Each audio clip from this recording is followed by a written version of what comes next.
listening to MuniCast, the podcast that discusses municipal leadership. Season 5 of MuniCast is brought to you by SaskTel's Innovation and Collaboration team.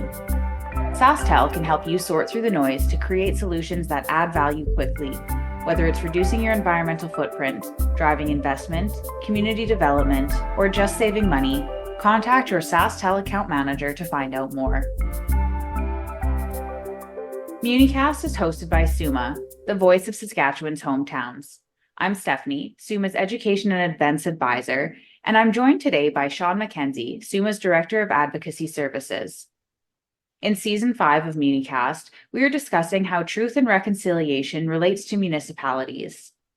On this episode, I'm joined by Sandra Bender, Bilingual Community Engagement and Education Program Coordinator with the National Centre for Truth and Reconciliation. Sandra is a lifelong human rights advocate and brings her passion for public education to her work.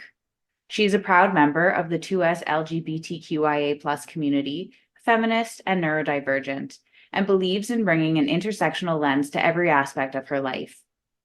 Past work has included Indigenous land claims advocacy, work with unhoused communities in Winnipeg and Atlanta, and work with newly arrived refugees, and advocacy with the local 2S LGBTQIA+ community. The National Centre for Truth and Reconciliation, or NCTR, is a place of learning and dialogue where the truths of residential school survivors, families, and communities are honoured and kept safe for future generations. The NCTR educates Canadians on the profound injustices inflicted on First Nations, Inuit, and the Métis Nation by the forced removal of children to attend residential schools and the widespread abuse suffered in those schools. They preserve the record of these human rights abuses and promote continued research and learning on the legacy of residential schools. Their goal is to honor survivors and to foster reconciliation and healing on the foundation of truth-telling. Welcome, Sandra. Thank you very much for joining us today for this conversation. Thank you so much for having me. The Truth and Reconciliation Commission of Canada has outlined 94 calls to action, with a portion of those calls being directed towards government, some to all levels of government, including municipalities. In earlier episodes of this podcast, we've discussed the legal requirements for municipalities, why education is a crucial component of reconciliation that municipalities can be partaking in, and how municipalities can learn from organizations who are strengthening their engagement with Indigenous communities and individuals, as well as how reconciliation and governance are interconnected. From the perspective of the National Centre for Truth and Reconciliation, what are some ways that you see municipalities working to address truth and reconciliation as outlined in the calls to action? So, like you said, there are 94 calls to action, and many of them apply to all levels of government, as they say. How those get interpreted really depend on what level of government we're talking about, what arena we're talking about, what size of body we're talking about. So it really depends on the specific call. Call to action 57 is really specific to getting education to municipalities or all public servants, in fact. So that one is one that I think this podcast is partially fulfilling already. So that's already a good start. So as you said, this podcast has kind of taken one of those first steps. So municipalities listening in are starting to kind of get more acquainted and educated about reconciliation and truth and where they can fit into that. Many municipalities have taken some of those first steps. What are some ways that they would be able to build on or work with what they've already started? I always think that more education is key. The great Honorable Murray Sinclair once said, education is what got us into this, and education is what will get us out of it. And I absolutely resonate with that. I think there is never going to be enough education around it, frankly. It's not enough for an organization of any sort to have one training session and that be it for understanding what's happened and what needs to be reconciled and how that reconciliation can look. In my role, I'm the Community Engagement and Education Program Coordinator for the NCTR. So the bulk of my role with the NCTR is giving education presentations. And one of the things that I find regularly is that the missing link tends to be between what happened in the past with the residential school system and making links into why we're still talking about it, why we still need to be talking about it. So that kind of education, understanding those links between, it is history, but it's recent history. And those effects are still going on, making very specific connections so that we understand how reconciliation needs to be applied. I think that the city of Toronto, for instance, has a really robust plan laid out on their website, just to choose one municipality as an example. So, for instance, on their website, they have a whole action plan, which is really detailed. It's split into 8 categories of health, reconciliation itself, professional development and training for public servants, museums and archives, the National Center for Truth and Reconciliation, so us, commemoration, sports and reconciliation, and newcomers to Canada. So there are really specific parts of the calls to action that they have decided to build action plans around, and see how that can be applied at the city level. So I think that's a good example, say, for any municipality to look to, because I know Toronto is bigger than any one municipality anywhere in the prairies or anywhere else pretty much in Canada. But that's a really good example of a model that we can look to for what does an action plan look like? What does concrete reconciliation look like at a municipal level? It sounds like there's a lot of different ways that municipalities can be and have been engaging. And one of the ways is an event of the NCTRs that is Reconciliation Week. How do you find that municipalities tend to engage in that sort of event? For Truth and Reconciliation Week, we have so many participants, which is amazing. That for a lot of them, we don't actually track specifically who engaged. But even outside of Truth and Reconciliation Week, we give these educational presentations year round. So it's can be as simple as just engaging us for a presentation. But we do offer ongoing year-round education in different ways. I would say we consider any engagement in, say, Orange Shirt Day to be a participation in our activities. Like Phyllis Webstad, the founder of Orange Shirt Day, it was Phyllis whose orange shirt was taken from her. She's a member of the NCTR's Survivor Circle, which is one of our 2 governing bodies. So Orange Shirt Day is, in essence, an NCTR activity. So if someone is wearing an orange shirt, you are partaking in a Truth and Reconciliation activity. So we do develop content for adult groups, some school age activities as well. So during TNR week specifically, there were hundreds of thousands of people participating as individuals, as government bodies, as private organizations. So it's pretty widespread, but it's hard to track like exactly which towns and cities participated. We are seeing more and more and more demand for educational presentations. And those can be as small as, 4 or 5 people. I think personally, my largest one has been around 3,000 people. We do them virtually for the most part because we do need to be available to the nation, and we're here in Winnipeg. So if people want to bring us out to present in person, we do that too. And we are seeing more demand for that all the time, which is fantastic.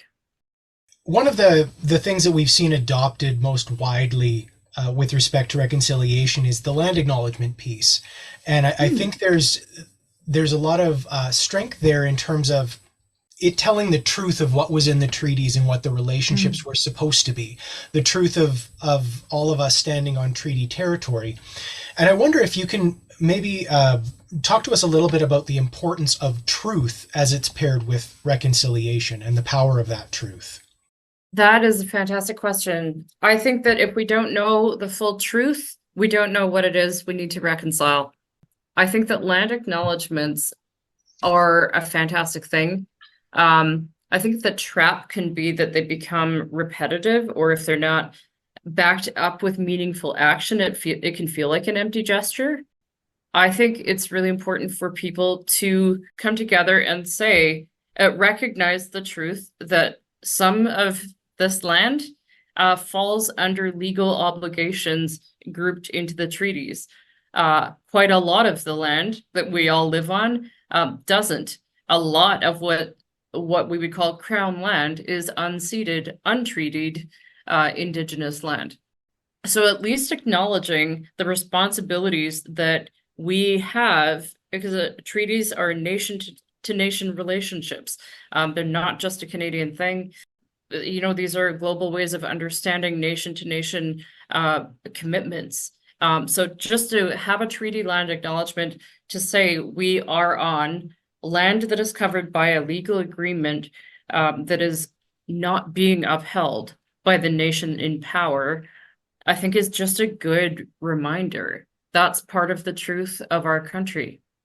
That, and if we're not acknowledging it fully, or fully acknowledging the damages of the residential school system, which very much paved the way for the colonization process in Canada, if we are not acknowledging that fact alone, or the many and ongoing harms of that system, then we are not going to be able to start fixing it, which is what reconciliation is. That's a great point, Sandra. Thank you for that. I just want to follow up on that just a little bit, because we do think truth is so important. And I know for those of us that have had the opportunity to have a residential school survivor speak to us, that can be an incredibly impactful gesture, that sharing the understanding that comes out of that. And I've no doubt that you've probably heard quite a few elders speak to these sorts of things as well. And I wonder if you could speak to what we can all take away from those stories, the truth that's coming out in those stories, and how we can, I guess, internalize that in terms of our actions in reconciliation. I think it's really important to hear people's direct lived experience. I think that hearing from survivors is important because it makes it tangible. I think when you're hearing sort of a broad historic overview, whether it's of an international outside of Canada genocide like the Holocaust, we sort of hear it in the way that we hear content in a history course. It's facts and dates and whatnot. I think that hearing lived experience makes it visceral, something that we can really connect to and feel. I think if you're hearing those stories, at least the sort of stories that I've heard, if you're not moved by them somehow, if you can sit through hearing, people's traumatic experiences and not be moved by it, I think that's an issue. But what I've seen is that people are moved by it. The question is always, I think, for a lot of organizations, which order to do their learning in. I've seen a lot of groups want to hear from a survivor first, and then maybe get some contextualization. I personally find it more helpful. Well, as long as there is that contextualization, because one story is one story, but to understand on a systemic level what the system was, how it was implemented, what the ideology behind that implementation was, how and when it happened, to have that all laid out, and then hear a survivor story to give it context and connect it to the principles involved. I think having both of those pieces is really important.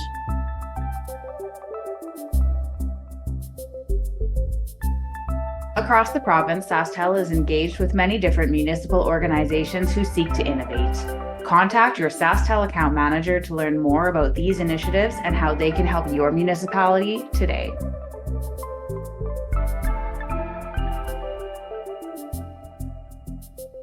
As you were talking about before, this is a very recent history for a lot of Canadians, because we do talk about it like it happened a long time ago. Yeah. But the last standing residential school was right here in Saskatchewan, and it closed down in the mid-90s, which is within the lifetime of most of our listeners. And the National Centre for Truth and Reconciliation was able to assist some of the surrounding communities with the support and partnership of some academics from the University of Saskatchewan and the University of Alberta. Would you be able to tell us a little bit more about what the NCTR's role was in supporting these communities?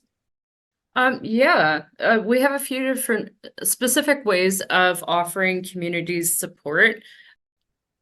For instance, in the case you were just mentioning, one thing that was done was the creation of a memorandum of understanding to get that community access to the archives. So all of the TRC's archives that they gathered in their many events are now in our care and keeping. We have a whole archives team.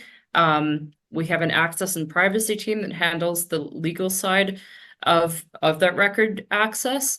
But we generally hold a very firm collective opinion that people have a right to their own information. So helping a community get easier access to their own records, that was a part of it. So making a formal MOU to get that archive access. We have a missing children and unmarked burials working group, and they specifically connected with this community. We also run a fund called the Naimi Support Fund. In fact, we have a talk coming up with our intergovernmental liaison, Jennifer Wood, who's going to speak about that fund and how communities can apply for it. What it does is provide communities with funding to create some kind of memorial for the people their community lost to residential schools. We also we, the NCTR, host the National Advisory Committee for Missing Children and Unmarked Burials. So they have their own website, resources, and work that we support. We also have someone who's dedicated just to community engagement, who goes into communities to say, so you had a residential school here. Have you thought about doing a ground search? And if so, then walking them through the process of how to get that going. But in the case of that particular school, those are some of the things that the NCTR was able to do. Walking with people as they get their records access or access to their loved ones or family members' records, that's an ongoing process. And there's a whole infrastructure for how a person gets access if it's not publicly available on our archive site. So helping people figure that out is a big part of our work as well. Thanks, Sandra. You spoke a little bit about the unmarked graves that are around so many residential schools, and there are quite a number of residential schools in Saskatchewan. Back in 2021, I think a lot of us, even that we're aware of the residential school system, were shocked by the staggering scope and numbers of unmarked graves on some of these First Nations where the residential school sites used to be.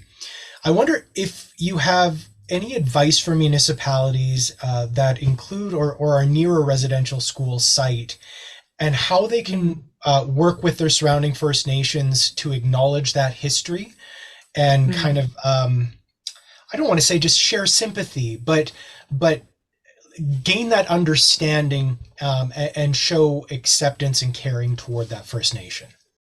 Oh, that's a fantastic question. And yeah, for us in the prairies, especially pertinent because of how many residential schools were on the prairies. In equity-seeking group work, there's a general maxim of nothing for us without us. So I would say the very first step is always to consult with those nations and find out what is wanted or needed as far as support or solidarity or help, if that's it. As far as these sites go, obviously there isn't one collective opinion about what should be done with the buildings that are left standing. A fairly common take is that some kind of preservation should be done as a form of commemoration, in the same way that other sites of genocide are typically used, like the way the concentration camps in Germany, many have been preserved so that you can visit and ideally learn. The killing fields in Cambodia have a similar infrastructure. A lot of places do. A couple of examples that come to mind are the Assiniboia Residential School building, which is here in Winnipeg. It now houses the Canadian Centre for Child Protection, which feels like a good and appropriate way of transforming that space into something directly meant to heal the history of that space. In another case, the Shingwalk Residential School in Ontario has now become an educational center where people can visit, including the cemetery site itself, which is one of the few that actually still resembles a cemetery with headstones, as opposed to most burial sites, which look like fields. In cases where the building isn't standing anymore, many communities have created memorials, again, sometimes using that fund I mentioned, but putting something there that's helpful and healing. There are so many options. Some communities have had health clinics built in unserviced or underserved areas, or an educational center for adults or for youth, or healing centers, healing lodges. I mean, if a municipality is really dedicated to reconciliation, there's always the option of giving the land back into Indigenous governance. So depending on where a municipality is at and their level of commitment, there are a lot of options. If it's a situation where a ground search is to take place, there's a very good document that municipalities can use, made by the Canadian Archaeological Society. It's called Recommended Pathway for Locating Unmarked Graves Around Residential Schools. It's a document they've produced. One of the foundational principles that they've outlined is that any kind of ground search itself should be led by Indigenous community leadership. But a municipality nearby could certainly ask whether any support would be appreciated. That could be with funding, sourcing equipment for ground searches. That's one of the things that's held a lot of communities back from just starting their own ground searches, is that renting stuff like or buying ground penetrating radar equipment is incredibly expensive. And sometimes the wait to get funding can be very long. So if a municipality wanted to help out with that, with the cost or just speeding up the process, that is generally really helpful. But again, it's a question of just asking first to see what communities need or would like. Yeah, that makes a lot of sense, Sandra, and certainly speaks to the need to have any actions taken to begin with discussion and lead toward collaboration. I think that's incredibly important. What resources does NCTR have available for municipalities that they could use in their own municipal offices, and how would they apply some of these tools?